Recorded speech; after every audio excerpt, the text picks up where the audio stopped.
हमारे साथ बात करने के लिए भारतीय जनता पार्टी के वरिष्ठ नेता और सांसद राजीव चंद्रशेखर जी। राजीव जी, बहराइच में दुर्गा पूजा की जो मूर्ति थी, बाद में उसको विसर्जन के लिए जा रहे थे, लेकिन कुछ लोगों ने हमला कर दिया जिसमें एक लड़के की मौत भी हो गई। अभी वहाँ बहुत माहौल खराब करने की कोशिश की जा रही है और लगातार राजनीति हो रही है।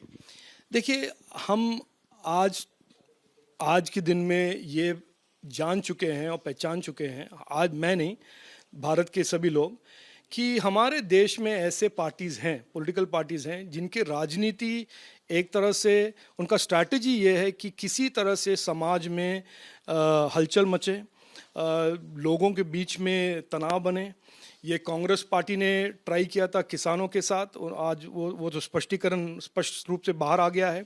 और यहाँ पर भी यूपी में भी हम सब जानते हैं, और मैं नाम ले रहा हूँ, सपा का ये एक तरह से एक स्ट्रैटेजी है कि किसी तरह से उत्तर प्रदेश में माहौल ख़राब करें। लेकिन ये योगी जी वहाँ के मुख्यमंत्री हैं, ये होने नहीं देंगे। और मैं यही एक तरह से रिक्वेस्ट करूंगा लोगों से कि वो भड़के नहीं और योगी जी और वहाँ के डिस्ट्रिक्ट एडमिनिस्ट्रेशन पे छोड़ दें कि इसके पीछे जाकर इनका जो भी रिस्पॉन्सिबल थे उनको पकड़े और उन पर मुकदमा करे। लेकिन सपा तो खुद ही आरोप लगा रही है कि सरकार खुद अपने लेवल पर माहौल खराब करवाना चाहती है। नहीं, देखिए, वो कहेंगे ही। सपा और कांग्रेस का तो एक ही उनका एक गाना है और वो गाना गाते रहेंगे जब तक वो नहीं हारेंगे। तो वो भड़काएंगे और वो मिस इन्फॉर्मेशन और एक ऐसे फॉल्स नैरेटिव खड़ा करेंगे कि उनको इसके बारे में पता नहीं है और ये ऑर्गेनिक रूप से शुरू हुआ है।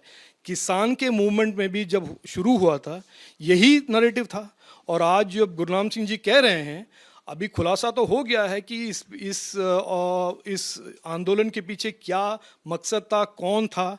तो इसी तरह से सच्चाई जो है एक ना एक दिन बाहर आएगा, आज नहीं तो कल।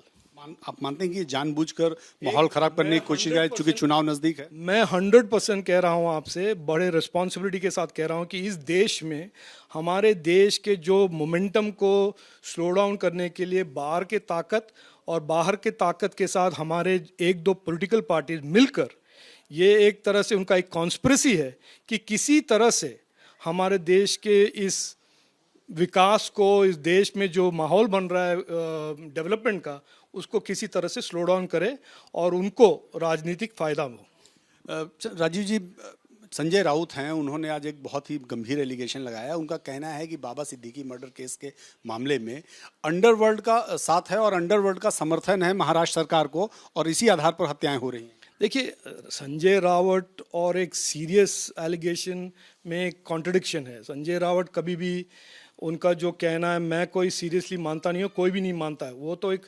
पॉलिटिकल ऑपरेटर हैं और वो न्यूज़ बाइट के लिए, साउंड बाइट के लिए, क्लिक बेट के लिए स्टेटमेंट्स देते हैं।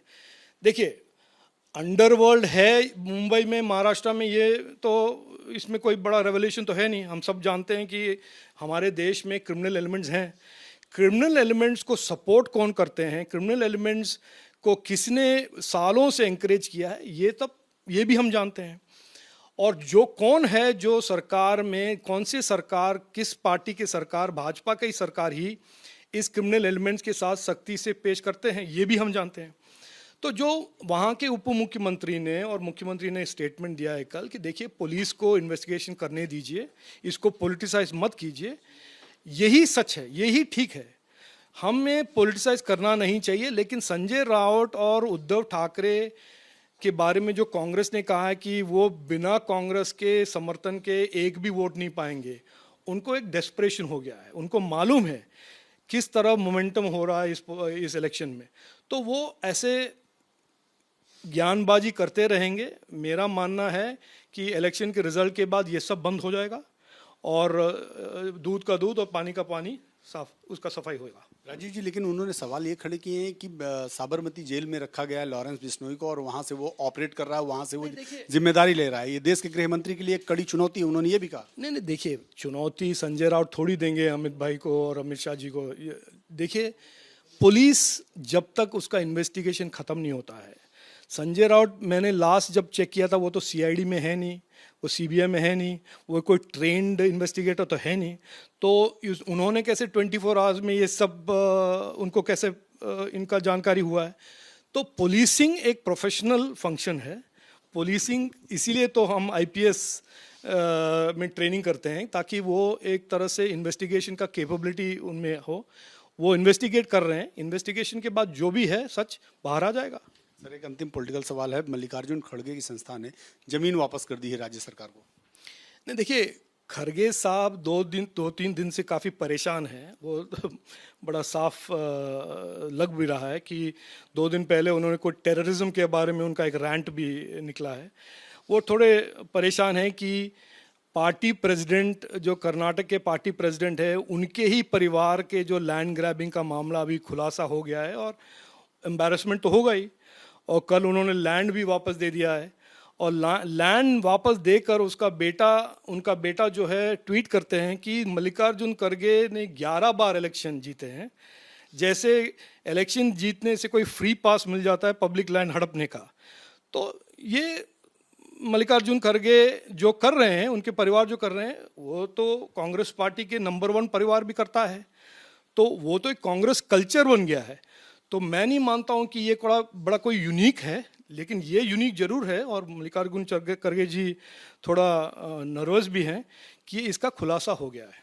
धन्यवाद सर, हमसे बात करने के लिए। राजीव चंद्रशेखर जी थे, साफ तौर पर कह रहे हैं ये कांग्रेस का कल्चर बन चुका है।